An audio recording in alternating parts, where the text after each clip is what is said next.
Well, welcome to Something to Talk About, another one of our video productions as opposed to sitting in the studio.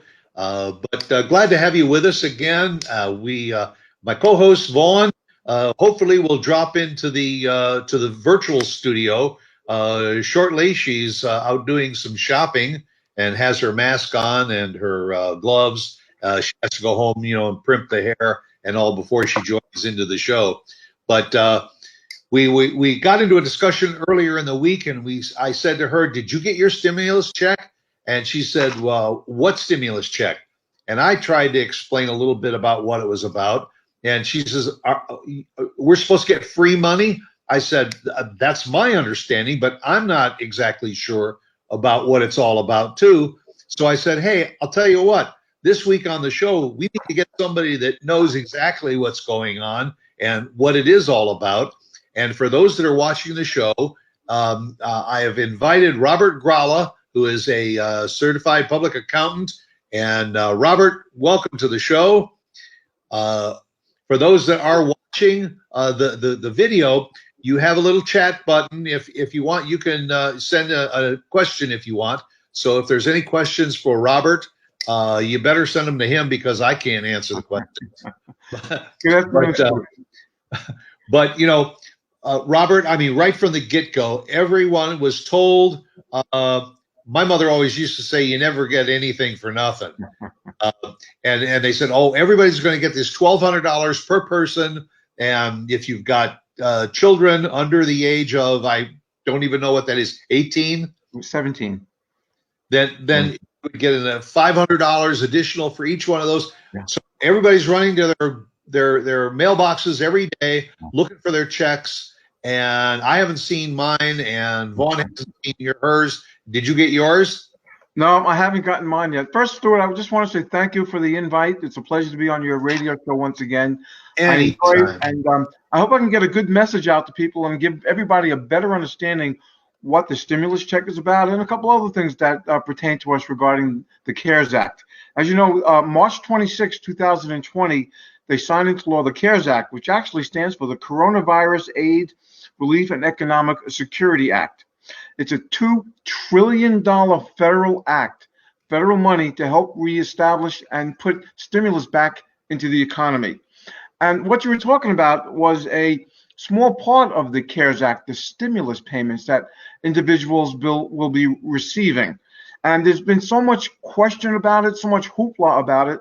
And I have a lot of information, a lot of facts, and hopefully it'll clear up all of the questions that people have regarding what the stimulus check is, when they're going to get it, how much they're going to get, do they qualify, do I have to file a return, all the above. So where would you like me to start? How much do people get and what do they have to do to qualify? You tell me, you're the host. Well, I guess the first question is why everybody's supposed to get them, and then how were the parameters set up as to who was supposed to get how much? And a follow-up question to that was, you said that this was a $2-something trillion package, but it is not just money going to the citizens of the United States. Isn't some of that money going to corporations and small businesses? Yes. There are two, besides the stimulus payments that individuals will get, and I like to go into a little bit of detail about the stimulus payments, because they're very important. There were two other programs for small business. One is the Payroll Protection Plan for small business, and one is an increase of what they call the Emergency Disaster Loan Program, which they increase specifically and have more guidelines that are easier for the coronavirus relief program. But more importantly, right now, the stimulus checks that individuals will be getting, basically the government is giving a free lunch. Okay, I said it, believe it or not, they're giving a free lunch. They want to put money in people's pockets to help stimulate the economy because of the downturn in the economy, people out of work, businesses having to close, businesses closing doors for a month or two because of the coronavirus, and also help people pay their bills. I mean, it's not a lot of money. It's not going to make anybody rich, but it's enough to just help out a little bit. Individuals will get up to $1,200, and they have to qualify for that. Basically, If they make up to 75,000, they get the full $1,200. If they make over 75, between 75 and 99,000, they get phased out. Over 99,000, they get nothing. A married couple will get $2,400. That's $2,400. If they make up to 150,000, between 150 and 199, it's phased out. Over 199, they're not going to get anything. Head of household, a single mom, a single dad, will get $1,200. In addition to the $1,200 or the $2,400, if you have any dependents that are under 17 years old, small children, you will get an additional $500 per dependent. So this is money the government is giving you. They're not going to take it from you. They're going to give it to you. If you owe back taxes, they're still going to give it to you. Okay? The only way, if you qualify, they won't give it to you is if you owe back child support. They'll check up on that, and they will hold your payment. So if you owe back taxes and you're delinquent in taxes, they won't hold back your stimulus payment. You will get it. Now, the payment is based on your 2019 tax return, the income on your 2019 return. Well, as we know that they extended the filing the payment date from April 15th to July 15th. So many people haven't filed yet, and that's okay. Because if they don't have a 2019 return, they're going to base it on your 2018 tax return. So even if you haven't filed, I would suggest you still file as soon as you can to make sure that the IRS has the correct address, bank information, and dependents, information as well. So I would suggest you file the 2019 tax return as soon as you can if one has not been filed. Let me just say one more thing. It looks like you want to ask me a question, okay? Yeah, there's a lot of questions that come up that not only I have, but I've heard other people ask, and I want to get that in too. Yeah, go ahead. No, you keep you're on a roll. The thing is that, if you don't qualify because of your 2019 tax return or your 2018, you might qualify for 2020 because basically the stimulus payment, the stimulus package is an advance of your tax credit for 2020. So when you file your 2020 tax return, they're going to have a portion of the return that's going to be dedicated to this tax credit. And obviously, if you got it already, you won't get it twice. So it's basically an advance of your 2020 tax credit, but they're giving it to you now because they want you to have the money right now. So if you don't qualify for 19 or even 18, when you file for 2020 and you made less money, you still might qualify for 2020. So all is lost if you didn't qualify for 18 or 19. All right. So then if I want to play my cards right, let's assume that I'm getting ready to file my 2019 tax return. Right. Realize that I've made over $100,000. Okay. So I look at my 2018 return and I made $85,000. Right. Am I correct? I can just hold on the filing of my 19 tax return and use the 18 tax return because that's going to be to my benefit. Stuart, you should have been an accountant. Actually, yes. Okay. In other words, okay, and if your 2019 tax return is over the limit, but you filed an 18 return, and the 18 is under the limit, yeah, if you held off filing your 19 and you got your stimulus payment, the IRS wouldn't come back at you and once you file your 19 return because you were over the limit. So once you get the payment, they give you the payment. But yes, you could do that. If your 19 is over the limit and your 18 is not, hold off filing your 19 and then get your stimulus payment and file your 19 by July 15th or even the extended due date of October 15th. It's a very good point. Okay. Well, now the other point is, and I've heard several people say this, okay, they're going to give me the free money now, but do I have to eventually pay that back? No. The only reason you would have to pay it back is if you filed a fraudulent tax return and you fudged the numbers and it was a fraudulent return. Once you get the payment and you qualify for it, you will not have to pay that back. That is the current law, and that's the way they set up the payment plan, the credit. That's the way it is right now. Yeah. Now another thing that I have seen posted was some people that say, let's say they made $90,000 Uh-huh. and file. So all of a sudden they get a check in the mail, and the check is for like $400. Right. Well, wait a minute. I thought I was supposed to get $1,200. Right. Where you were saying earlier, if it's over 75 but under 100, so 70, Uh-huh. 99, it gets Right. prorated downward. Right. So you need to get less than the $1,200. Right. Right. Now, what about in the case of a joint return? That's a joint return, right? No, it's a single return. 200. A single return, you get $1,200, and if you Okay. make over 75,000, it's phased out. And once you hit 99,000, you get nothing. It's phased out like $5 for every $100 over the 75,000. So it basically comes out to once you hit 99,000, you don't get anything. For a married couple, you get $2,400, but if your income is up to 150,000, okay, it's double a single. 75 for single, 150 for a married. And once the married couple goes over 199, they get nothing. So the phase out Okay. area is 150 plus up to 199. Now, understand one thing.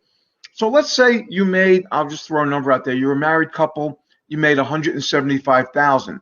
So basically you would get about $1,200 instead of 2,400. Well, guess what? When you file your 2020 tax return, okay, if you're within the limits once again, you will get the remaining amount, depending on how much you made, you will get more of that credit up to the maximum 2,400. So even if you don't qualify in 19 for the full amount, if you qualify for it in 20, you'll get the remaining amount, within the limits. So that's a good thing that they've done with that. All right. Now, let me throw another question out. My wife and I have no dependents under 17. Right. However, if we are the guardians of a couple of children, legal Right. guardians of a couple of children that are under 17, do we qualify for that additional $500 each? Maybe. And the reason I say maybe is when you say a guardian, you see, the legal definition of a guardian is different than the legal definition or the IRS definition in the tax law of a dependent. Okay? If they are your dependent on your tax return, I mean, I can go into the rules for dependency, but they are Right. a dependent, then if they're under 17, you get the $500. If they're not your dependent, you don't get anything. In a lot of cases, when for example, you have a grandparent that's raising a 10-year-old child, a 14-year-old child, a lot of times that happens. If those people can, put their grandchildren or they claim their grandchildren as a dependent, yes, as long as they're under 17, they will get that additional $500. Well, and I would assume that you can't just say, "Oh, well, they're my dependent this year." Probably have a track record of showing that last year they were my dependent, and the year before they were my dependent, and also you've established the potential for doing that. Yeah, that's true. I mean, the IRS might look at it a little suspicious, like, why all of a sudden are they your dependents one year and not another? But anybody that would have claimed them beforehand as a dependent would have claimed them. A lot of times when you have a dependent, you can get between up to $2,000 of a child care credit or up to $500 for not a child care credit, a dependency credit for your taxes. So if you're going to be aggressive and take a child or a grandchild as a dependent, you would have probably done that before. But yes, the IRS might be suspicious if you decide to take someone this year just to get that additional $500. And if they decide to question it, you'd have to prove up why they are your dependent this year. So, I mean, the stimulus program, I certainly can understand why people are confused about it. And also, it's impossible for the government to be able to send out all of these stimulus payments to everyone at the same time. So, how should people gear this? Are they supposed to be going online to check to see if their check has gone out or when it will go out, or you just sit back and you just check your mailbox every day? I wish at this point I had $1 for every time someone called me, emailed me, or texted me, or even put a message on Facebook, where's my stimulus check? I would be able to retire a multimillionaire just about at that time. The answer is nobody knows what's going on at the IRS right now. And also, don't forget that a lot of people at the IRS are on furlough. They might be working at home, or they're just not working right now. They're on a minimum, staff at this point, a skeleton staff. So they're not fully processing everything. The first round of stimulus checks have gone out, and they're ramping up for the next couple of rounds of stimulus checks. How exactly they do it, their parameters, the way they do it, I'm not 100% sure. No one really is. It's sort of like, what are the algorithms on Google? Nobody really knows for sure. Nobody knows what the IRS is planning to send out the checks, but they're going out. If you go to the IRS website and look under the coronavirus section, there's a little blue tab. You click that and you find out all the information. You can click a tab that says, where's my payment? And you got to give them, your name, your social security number, your date of birth, and you'll find out what the status of your payment is. You can also put the information in there. If they're going to send it to your physical address, you can put your bank information in there. Me, myself, I go there and it says no information at this time. Basically means the IRS has not yet put my name into their system. Think of it this way. If you remember the gas crisis back in, the early to mid 70s, the gas lines were 2 miles long, and you can actually see how long the lines are to the gas station. You can figure out it's going to be an hour, 2 or 3 before you get there. Well, because this is done all electronically, we can't see it. But imagine tens of millions of people online at the IRS waiting to get their check. It's a long time before that. Not a long time. It's going to be some time before they will actually be able to get to everybody and get everybody's check, out the door. I think. Well, at the same time, there's a lot of people that did prepare their taxes to file by April 15th. That's all now gone into the system too. Some of those people have to pay, but also. Some of those people are going to get refund checks. Well, now that goes into the system too, and that's got to be processed. And then, as you said, there's a lot of they're working maybe on a third staff at IRS right now. So there's a lot of factors. Yeah, that's right. But I mean, people will be getting their checks. It might take some time, but they will be getting their checks. And it's interesting because the House is questioning the Treasury Secretary why it's taking so long, and he's going to have to answer for that. And they're trying to speed things up. I mean, the whole idea is people need the money now. I mean, they don't need it in 2 or 3 months from now. They need it now, so they're trying to speed things up. And unfortunately, the CARES Act was a great program. I think there's a lot of great benefits to the program. Some things I don't agree with, but in general, I think it's a very good act. But now they put that into place. Now they have that law into place. Now they have to implement it. Implementation is difficult. Getting the act passed, wasn't the easiest thing in the world, but the implementation of it now is going to be difficult. So it's going to take time. People will get their checks. That probably has put it in an additional burden on you and other people in your field because everybody, again, is, the accountants are all trying to get everybody's taxes prepared and filed. And so you're fielding questions every day about what's going on with my stimulus payment. Yeah. I get calls and texts and emails all day long about where's my check, where's my stimulus payment. And basically, if you go to the IRS website and the IRS doesn't have information on it, I surely don't know where it is.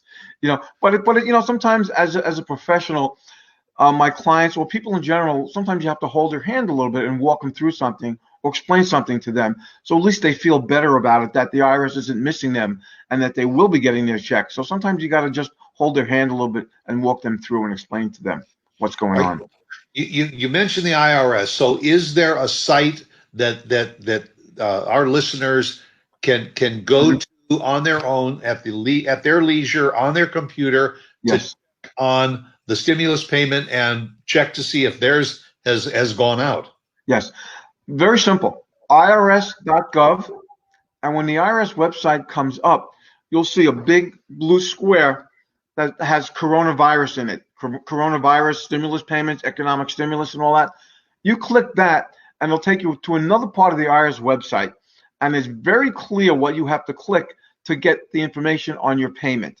It's very clear what you have to click to get your information changed from a street address to a bank account, so they can put it directly into your bank account. So it's basically irs.gov.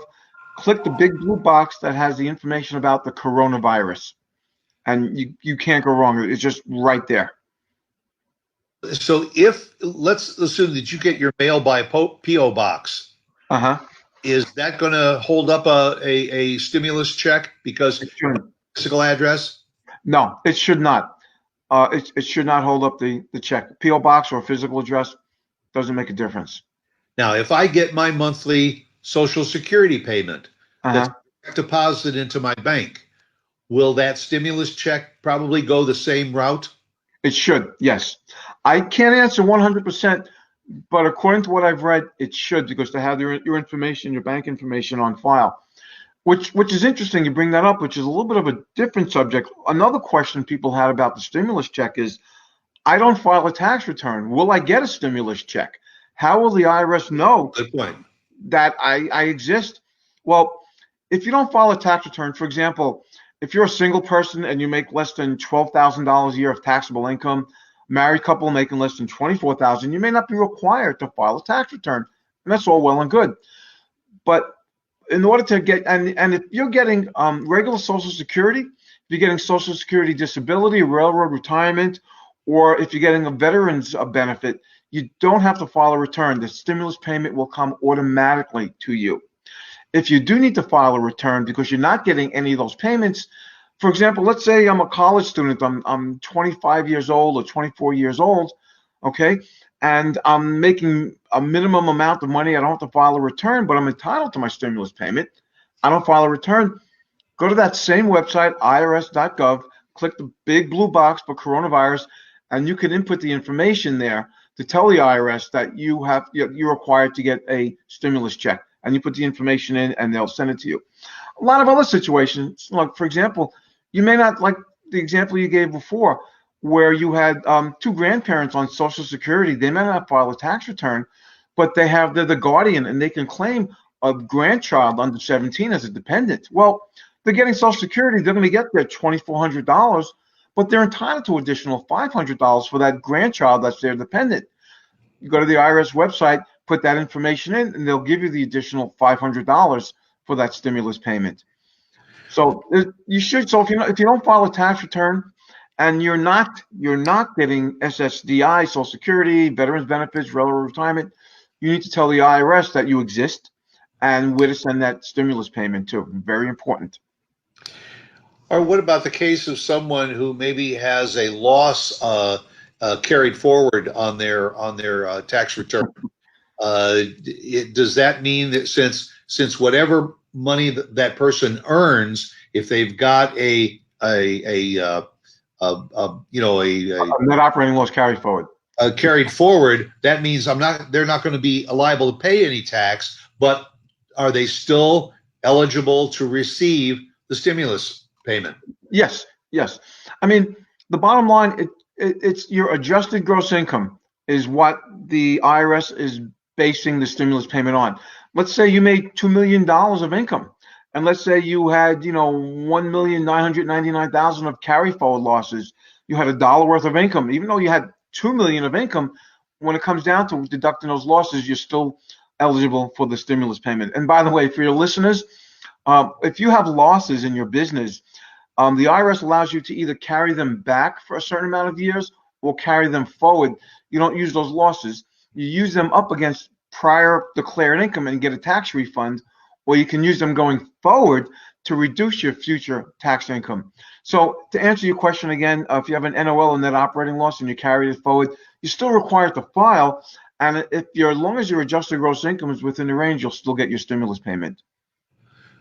Well, the bottom line to all of this discussion is, if you've got questions about this, probably the first thing you should do is go to irs.gov and go to the website and try and get the answer that way. If not, you have an accountant, then call your accountant. But remember, they're under the gun right now from so many different directions with tax preparations, which have now, normally you'd be finished as of April 15th. Yeah. Now it's been carried forward. So use the website first. If you can't negotiate the website or you have questions, then contact your financial advisor for a direction. Because the more you learn, really, the more questions seem to arise, and that seems to be part of the issue and part of the problem. Yeah. If you have questions, speak to your tax advisor. There's a lot of information online as well that's very simple to read. You just Google the information. And the IRS has a lot of publications on all matters of tax. And the publications are in very easy to read, very understandable language. And there's information out there that they have on the IRS website and the publications about the stimulus package and about the various loans that are available. Well, the SBA, more of the loans. But for example, what you have online right now, on the left-hand side, the second box down, get coronavirus tax relief. That's what you need to look at for information. And the other thing is non-filers payment info here. That's where you can put the information if you haven't filed a tax return to register with the IRS to get your stimulus payment. The one on the top right, the Get My Payment, that is if you have a payment that's due to you and you want to know what the status is, you click there. And those are the three main boxes for the coronavirus stimulus payments that you need to know. The other boxes are helpful information as well, but they're for other things. Well, I can certainly understand why a lot of people would go into that site and right away get my payment. They, like you said earlier, J.G. Wentworth has made a career out of that. It's my money and I want it now. So that's what people are echoing, and also I'm hearing more and more people say, "I didn't get mine. Did you get yours?" So everybody wants to know. I don't know whether they think that once a friend gets theirs, that all of a sudden theirs is going to arrive in the next day or so. But it's just a matter of the dice being thrown as to when the IRS gets around to cutting your check and pulling it out, or check with your bank for a direct deposit if you have a direct deposit linked to any other government payments. Is that correct? Yeah, that's correct. And make sure that the IRS has your correct address. They'll send it to their address that they have for you on file. For example, if you filed a 2018 tax return and you moved and haven't filed the 19 return, you need to update your address with the IRS. You go to the website and you can do that. And there's a form. I don't remember the form number, 8,300 something, 83 something. I think there's so many forms. I don't remember all the form numbers. I know quite a few. I can probably repeat them in my sleep most of the time, Just the fact that you said it's form 8,000 something, you know that there's a lot of forms out there. But there's a form you can send to the IRS with the change of address as well. But you can go to the IRS website and you can put the change of address in there. So they need to know your current address if you moved since the last tax return was filed. I don't know how much time we're going to have, Stuart. There's some other factors about the CARES Act, which besides the stimulus payment, that might be kind of important, that might be interesting and informative that people might need to know as well. Please share them with the audience. Oh, okay. A couple of things that are really important. If you have student loans that are federally backed, federal backed student loans, they're suspending all payments until September. So because of the coronavirus and the CARES Act, they're suspending payments on student loans, federally backed loans, until September. They might suspend them for longer, but right now it's until September. Another, they've expanded, the unemployment benefits. I think it's like $600 more you can get, and they've lessened the requirements for the unemployment benefits as well, made it easier, especially for self-employed people, to get unemployment benefits. Another interesting thing, which I find, which is very, very helpful, if you're over 70 and a half, or starting this year over 72 or over, you're supposed to take what's called a required minimum distribution from an IRA or a pension plan. That's written into the law. If you have a traditional IRA, a traditional pension, once you reach, well, it used to be 70 and a half, the new tax law changed it to 72, you're supposed to take out a certain percentage each year. What they've done under the CARES Act is they've suspended this required minimum distribution for 2020, which basically means if you're required to take out 5, 10, 20,000 out of your pension as taxable income, you don't have to take it. You can take it. There's nothing to stop you from taking it if you want to, or if you need to. but they suspended this required minimum distribution, which is a good thing. A lot of people that are retired, they don't need to take money out of the pension, but they're required to. Because basically the IRS, you put money away into a pension, the IRS wants you to take that money out eventually. I mean, it will get passed on to the heirs, and your heirs will pay tax on it, but they want you to take it out, so they have a required minimum distribution. Once again, for 2020, it was suspended. Another thing that they've done is if you're under 59 and a half and you take money out of a traditional IRA, traditional pension plan, you have to pay a 10% penalty. Well, you could take out, I mean, you could have taken out in the past up to $10,000, and there's certain reasons that you weren't penalized. For example, you used it for medical, first-time homeowners, first-time home buyer. But what the IRS did is in 2020, anybody under 59 and a half, you could withdraw up to $100,000 from your pension or IRA, traditional, and there's no penalty. So you take out $100,000, that's a $10,000 tax savings. Also, what they've done is when you take money out of a traditional IRA or traditional pension, not a Roth, that's a whole other thing, you have to pay tax on the money that you're withdrawing out of your pension. Well, what the IRS is saying now is that you can withdraw up to $100,000 in 2020, and you have 3 years to pay it back without paying tax. So what that basically means is, gosh, I mean, the market is down. I'm not working. I don't have enough money. I need to take more money out of my pension. Well, the IRS is saying, well, we're going to give you a break. You take out $20,000, $25,000, $50,000, whatever it is, up to $100,000. You don't have to pay tax on it this year in 2020. But you have to pay. You have 3 years to pay it back, and whatever you don't pay back, you will pay tax on. But that's a great relief because now you have 3 years to pay back money that you need now because you don't have any other sources of income. And hopefully, within 3 years, we'll be back with another booming economy.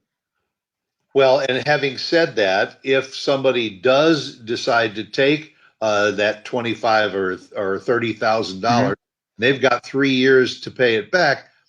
Chances are the stock market is going to recover within that 3-year period, which means take that money out, not necessarily just to pay off debt, but maybe take $5,000 and put it into the stock market.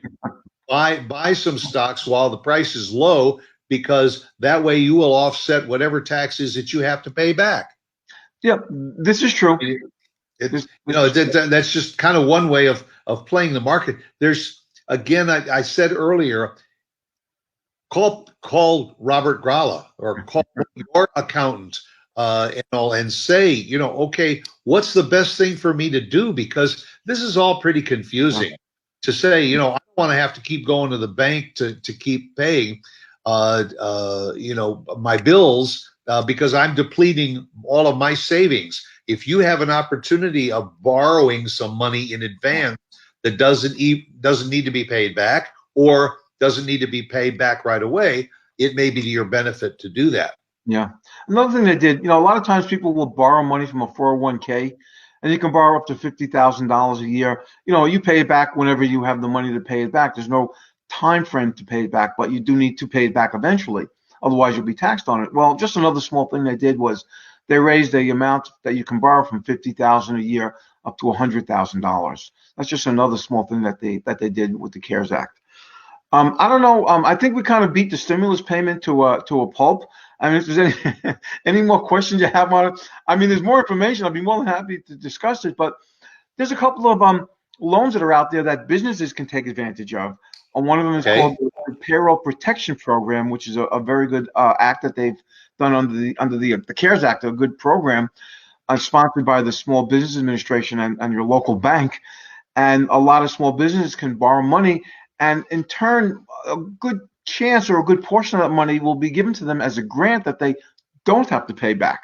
So you're a small business, and the government is going to give you $5,000, $10,000, $15,000, $20,000 as their own little stimulus payment that you don't have to pay back. That's a great thing to have as a small business. And the first round of payroll protection loans that came out were used up. That went out. I mean, it was done. It was fast. Tuesday, they came out with another, I don't know how many billions of dollars more for these loans for small businesses. And it's based on your payroll. What it is basically, ideally, textbook case, you take your 2019 payroll. each employee, including owners, up to $100,000 per person. So if an employee made 120 or you made 120, you can only calculate up to 100,000. 100. Okay. You take your payroll for 2019, you divide that by 12 for 1 month, and you multiply that by 2.5. Basically, what it comes out to, I did the calculation. It's 20.833333% of your total payroll, and they will loan you up to that amount, or up to $10 million, whichever is less. And if $10 million is less than 20% of your payroll, God bless you. You're in a good business. That's right. Yeah. And but there's, they'll give you the money. But with this, there is a free lunch and not a free lunch. There's certain requirements for it not to be paid back. And before I say what those requirements are, let's talk about for a minute.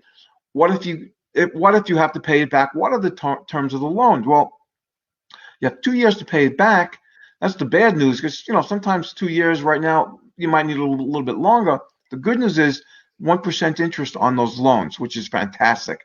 I don't think you can get a 1% business loan, anywhere right now in the world. So what you do is you go to your local bank, and most of the time it's the bank that you do business with. For example, it could be Wells Fargo, Bank of America, Texas Federal Credit Union, whatever it is. And you fill out the application, and it's a very simple application to fill out. But once again, it's based on your 2019 tax return. And if you have a corporation, if you have a partnership, even if you're self-employed, okay, you can use that as the payroll loan. You don't have to have a specific type of business. It's for all businesses that are out there. S Corps, C Corps, partnerships, self-employed people that file on what they call Schedule C. And what it basically is you take 1/12 of your payroll times 2.5%, and that's the maximum that they will loan you. And you have to use, here's where another caveat is, you have to use a minimum of 75% of that, or you have to use up to 75% for payroll over the next 2 months, 8 weeks. So let's say you borrow, I'm going to throw a number out there. Let's say they loan you $5,000. That's what your number comes to. Well, you have to be able to pay payroll. 75% of it has to go to payroll over the next 8 weeks. So if you borrowed based on a full level of employees, and let's say now during this downturn of business, you laid off certain employees and your payroll isn't what it was last year, well, you can't get all that as a grant. Some of that money will then have to be paid back. So basically what happens is if you get a grant of $5,000, you have to pay that out, and 75% of that in payroll over the next 8 weeks when you get the grant, okay? 25% can go to things such as utilities, rent, leases, and things such as that. But anything you use within 8 weeks, you are pretty much going to get a grant from the government, and you don't have to pay that back. And most probably you will use most of that money for the next 8 weeks. So something else businesses need to look into called the Payroll Protection Program, and they can get about 20% of their prior year's payroll, and it could be almost 100% of it can be a grant that you don't have to pay back as well. Something that the other businesses also need to look into. I know I just said a whole mouthful. No, but it's important, because a lot of people that are listening, watching, and a lot of these people are small independent business owners and operators, and they've been left with a choice now to either shutter the doors and just say we'll reopen when the government tells us we can open, or, as you're saying, with these opportunities, they may be able to keep their doors open on a limited basis, maybe cut back to a few days a week.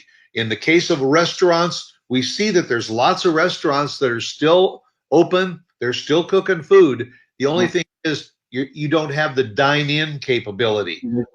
You either get it delivered or you order it and you drive by and you pick it up at curbside. Well, that's allowed those restaurateurs the ability to keep their staff paid, keep their people working, keep an income flow coming, and to take advantage of a payroll tax benefit and these other opportunities from small business. That's where, if you are an owner operator of a small business, and you need to look into that right now, because there's been this talk now that, well, maybe the economy is going to open up in the next week or two. Well, it would probably be a good idea if you can get your hands on some of that benefit money to work for you right now. When the green light is given, you're already underneath the radar. You've got the money, and it was free money for you to use to keep your operation going. Yeah, yeah. I mean, you have to get your application. If it's not in, you got to get it in now, as soon as possible. Once the money is used up, that's it. Fortunately, the first round of grants, the money was used up. They come up with a second round of grants, and once this is used up, they might come up with a third. Don't know. But if you don't have an application in now, I would definitely put an application in. There's another loan program called the Emergency Disaster Loan Program. This is a program that they've had for many, many years with the Small Business Administration, and they've expanded it a little bit with coronavirus. That's done through the Small Business Administration itself. I'm not that familiar with the proceeds and how that whole loan program works, but it is a loan program, that's out there. There are also benefits for payroll taxes. There's certain relief items for payroll taxes. You may not have to pay them all now, but you have a couple of years to make up for the payroll taxes. In other words, you have employees, and basically the employer has to pay 7.65% for Social Security and Medicare of the employee's wages. So, that can come out to a lot of money, or even a little bit of money, but right now you may not have it. There are programs right now to benefit employees that they don't have to pay that now. They have up to 3 years to pay it. And, for the benefit of your listeners, I don't think there's anybody out there in your listening audience, unless they have an IQ of about 225, that is going to remember everything we spoke about. The important thing is to remember keywords. There's a payroll protection program out there. There's an emergency disaster loan. There's benefits for payroll taxes. Once you understand that that's something that's out there to help you as a small business owner, you start to go from there to do the research, speak with your financial people, your tax people, speak with your bankers. So yeah, we spoke about a lot. I gave a lot of information out there. I don't expect anybody to remember everything, but the key points to know is that there are so many things out there to help individuals and businesses through the coronavirus epidemic. Well, and the important thing also to remember is that hopefully we are on the downhill side of this, which means once everything goes back to this new normal, whatever that's going to be, all of these programs are going to stop. There won't be a need to have all of this stimulus money to send out, because the economy will have reopened and people can start to get back to business again. Right. So the important thing is, should have done all of this a month ago. If you're in a situation where you are a small business, or you're an individual that's operating an independent business, self-employed, go to IRS.gov and see what's available that's still available to you, and apply for it. Worst thing that can happen is by the time they get around to approving your request, we will be out of the woods. But it's a good idea to go ahead forward and do that. Just to remind everyone that if you didn't file your taxes by April 15th, you now have until what, July 15th, is it? July 15th, yes. July 15th, and in some cases you said even going into October. So check with your CPA. If you've learned something from this program, I'll stick my neck out and say, if they want to contact you, go to Robert Gralla, CPA, and get those questions answered. And boy, it's an awful lot to absorb, at the same time being sequestered in your home and trying to make all the ends meet. So it's important to know this information, or at least know who to contact in order to be able to do this. Yeah. So, Robert, I can't thank you enough. I know you are very, very busy at this time of the year, and working with the public in general. I just thank you for taking the time to hopefully answer a lot of questions that people have asked. And if there are more questions, then send a note out and we'll try and get those questions answered for you. Can I give myself a plug, if you don't mind? You may give yourself a huge plug. If anybody needs to contact me, my email address, I'll say it, then I'll spell it. It's rgralla@robertgralla.com. That's RGRA, rgralla @robertgralla.com. My phone number is 214-244-2535. My web address is www.robertgralla.com. Please feel free if you have some questions, if I can be of any help to you. Just let me know. I'll be more than happy to give you my advice. However, if you want to know where your stimulus check is, please don't call me. Please don't text me or email me. Go to the IRS website. They will know better than me. Yeah, I'm not a magician. I don't have a crystal ball. Right there. Go to your mailbox first and see if it's there. So Your mailbox or your bank account and see if it's there. that's right. That's right. So I mean, it's just another thing that we've had to deal with during this pandemic crisis and all. But the upside to this is that should we ever have to go through any kind of crisis like this, or even a different type of crisis, we've learned something from this process, and we'll be better to be able to work with it as we move forward into the future. Yes, yes. Again, Robert, thank you very, very much. I appreciate it, and have a great day and a great season. And I will see you again soon. Thanks for your input. Okay. And that will pretty much do it for another show of something to talk about. And again, if you do have any questions, and I'll go to the website, probably is the best, robertgralla.com. You'll get the phone number, email, everything, all the information that you might need. Please put on your calendar to be here next week and all for another edition of Something to Talk About. Have no idea what we're going to be talking about, and hopefully Vaughn will be back here with us to talk with us. But go out, make it a good weekend, good week ahead. Stay safe, stay healthy, and my personal information, honestly, don't listen to the politicians. Listen to the medical community to know when it's really safe to go back out there and be your old self again.